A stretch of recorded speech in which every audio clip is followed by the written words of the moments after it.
Yep, thank you very much. We are here to talk about retail media. That's now what I know about. We will have a few words about what is retail media, then what kind of opportunity it represents, and then we'll give you probably a very short insight on what we plan to do with our joint venture with Publicis. So first of it, retail media, to our point of view, and all of us have a different definition, is an ability for a retailer to leverage its direct relationship with the customer to deliver targeted advertising for a brand in an omni-channel way. So once we say that, we see that we have a lot of challenges to tackle. Retail media today is probably the most valuable buzzword in the world because it's a $100 billion buzzword. So it's quite important, it's quite big, and this is definitely the third wave of advertising.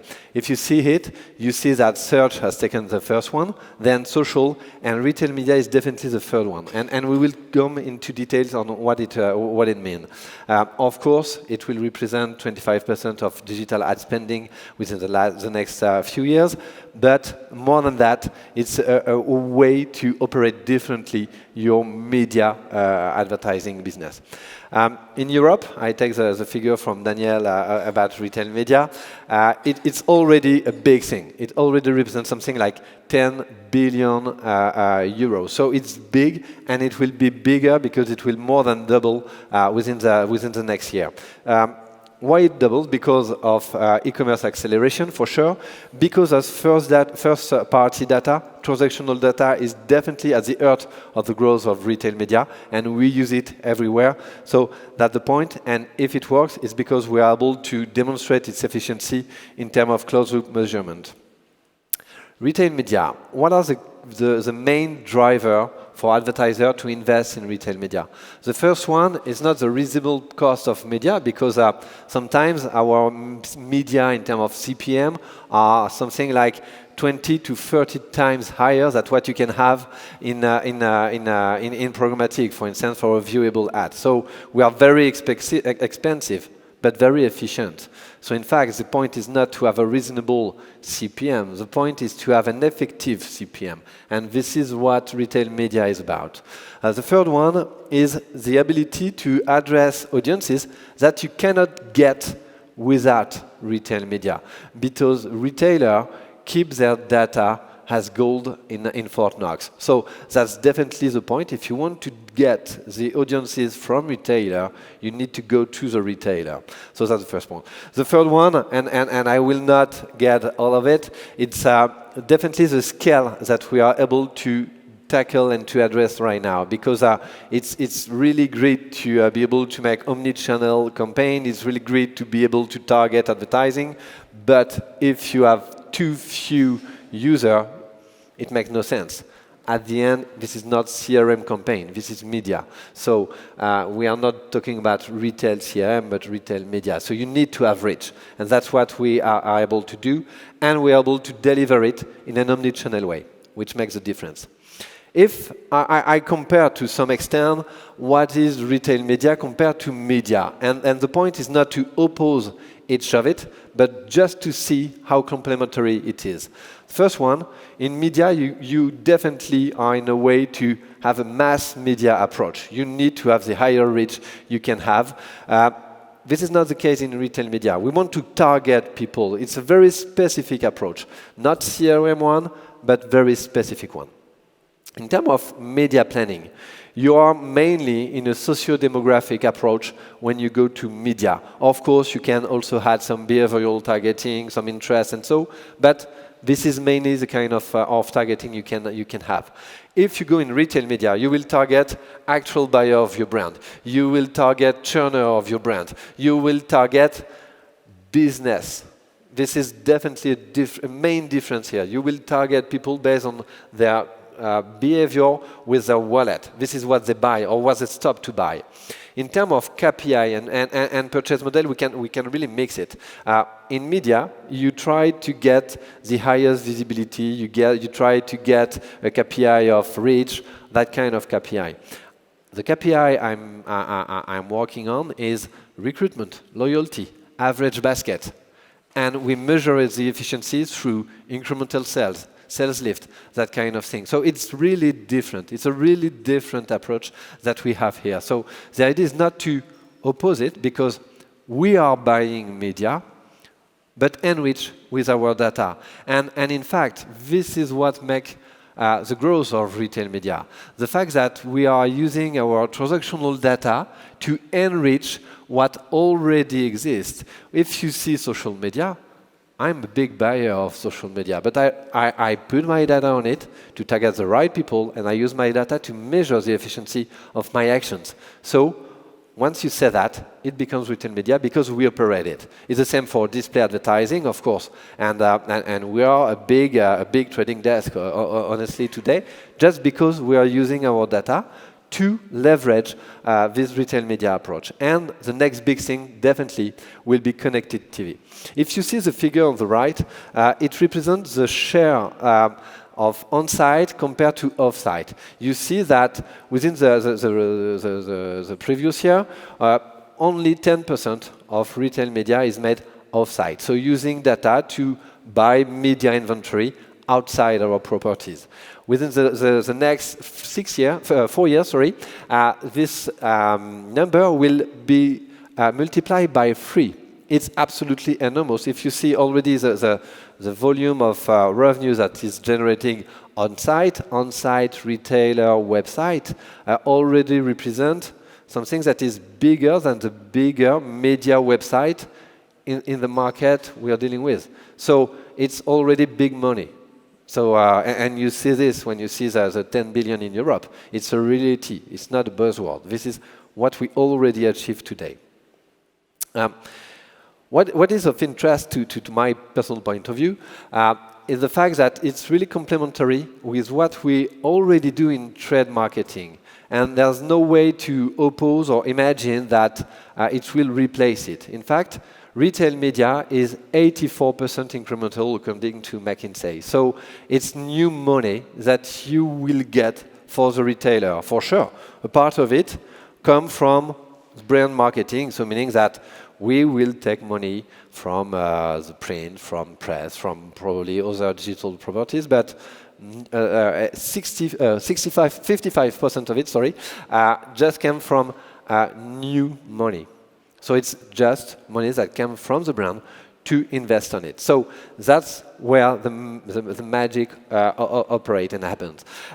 If you see on the right, I put some highlight on what could be agreed as retail media compared to what you have in trade marketing. I will not describe all of it. Some frontiers are still blurred on some product, but more and more these are we have drawn a very clear line to be able to operate in each on each product.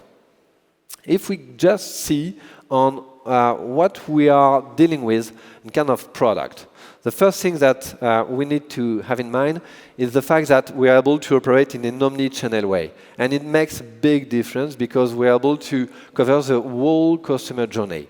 And that's a thing to say that with a few data touch points. It's another thing to do it at scale.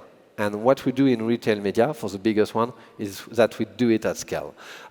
I will go very quick on the product, but this one is really interesting. This is the easiest one to operate, but it's a strategical one because, of course, 90% of the sales come from the first page when you search a product. Why? In fact, a website, an e-commerce website, works as Google. When you're on Google or on search engine, you will focus on the first 4 results. It's exactly the same online. When you go into a store, you cross across the aisles and you are exposed to all the products that we have in our assortment. This is not the case online. If you do not advertise to promote your product, your customer will never know that your product exists, so they will not buy it. If you can do a comparison, you can compare it to the fact of having an ad that is viewable or not. Being in the assortment of the retailer is not enough anymore. You need to promote, you need to advertise your product to ensure that your product are known. And the good thing here is that the return on ad spend are pretty good on our website. This is to the opposite on on-site that is pretty easy to operate. The most advanced kind of treatment you can have with data through data clean room, meaning that you will be able to combine your data set with the retailer data set in a data scientist environment in which you will be able to operate your insight, create your ad segment, and then export it to operate it in self-service into your DSP to deliver your advertising wherever you want in full autonomy. I think that in game of autonomy and transparency, we are definitely at the top of the practice. And what is of interest here is that even with that kind of advertising, you are able to have a sales lift, an incremental lift, of 8%. It's really big. It's really big when you see the number that we have in retail. DOH, why do I speak about DOH? DOH follows the same way of using our data to do the media planning, then deliver the advertising at the right moment, because we do not sell the same kind of product at each hour in the day and every day. So we also use it to do the media planning in store to deliver the right ad, and we use the data to do a performance report. Couponing is interesting because it's a symbol of the digitization that we have now with all the products that we have. We are digitizing the coupon that you use to have it printed in cashier to deliver it directly where our customer is. So we will stick to its behavior to deliver it online, by email, on WhatsApp, on whatever they want. The idea is that your coupon will be delivered and we will be able to measure when it's burned into our store or online. So that's really a good signal of how omnichannel and how we are transforming our store and approaches. And I've already mentioned it, but this is key. If you are not able to measure, you are not able to demonstrate your efficiency in retail media. So this is definitely at the heart of what is at stake here, to my point of view. If we see the path for a retailer to go into retail media, POS material is the most easy thing, and in fact, it already exists for something like 40 years now. So retail media is just not something new. We just are operating it in a new way. The second brick that you can have layer is on-site advertising. It's really easy to integrate an ad server, an SSP on your site to begin to operate in retail media. And then you have DOH, data offsite, which is to some extent an advanced way to operate. And then the last part, as mentioned, is data collaboration. What is interesting is if you see the opportunity across Europe, French retailers are very competitive because it's a very competitive market for retailers. So most of us are already equipped in retail media. But in the other geographies, there's still a big opportunity for retailer to operate here. I will go very quick on the use cases, but just to give you an idea of what is an average campaign. I didn't take the big campaigns that we operated. This is something that is really average today, just to give you an idea of what we can do. The first thing is that we will definitely understand what is the issue, not in a marketing way, but in a business way. So we see if we have a problem with loyalty, if there's a problem with recruitment, with frequency. So we analyze the business with KPI. Then we build the ad segmentation. We deliver it depending on the problem that we have on the right product, and we measure the efficiency to adapt the creative. And that's what is here, is that we adapt the creative and the delivery of the message to ensure that the pressure is the right one, because we are able to score the ability for a specific customer to transform or not. And then we adapt it to ensure that the ROI is maximized. It's really easy, to some extent, to do it for a big advertiser in beauty. It's a bit more complex to do it for a fruit or a vegetable with no brand. But we can do it. It's easy because there's a process. We analyze the sales. We understand who buy, who doesn't, when, and then we deliver the product for on-site. We can even produce the receipts to ensure and to give an idea, an opportunity to buy the product. So we orchestrate all of this to then deliver the performance for avocado here, for instance. Maybe you have heard of it, but we're in the process of creating a joint venture with Epsilon to address retail media across Europe. The idea and the observation that we have made is that Europe is a great region, as you see here, but with a lot of fragmented countries. And in fact, we all take one by one are small countries. So we need to unify to have the scale. And in fact, it's exactly the same for retailer. Carrefour is the largest retailer in Europe. But if I want to operate across all the country, I need to build alliances. So I'm not big enough to play. And at the end, I will even not give you an overview of the nightmare that it can be in terms of technology, because behind the magic that we see here, there's a lot of technology and a lot of trouble to solve. But at the end, and that's why we will combine our force to first joint media expertise to retail media expertise. And the only way to do it is with a retailer, because we are dealing with such a specific business that you cannot invent it if it doesn't come from here.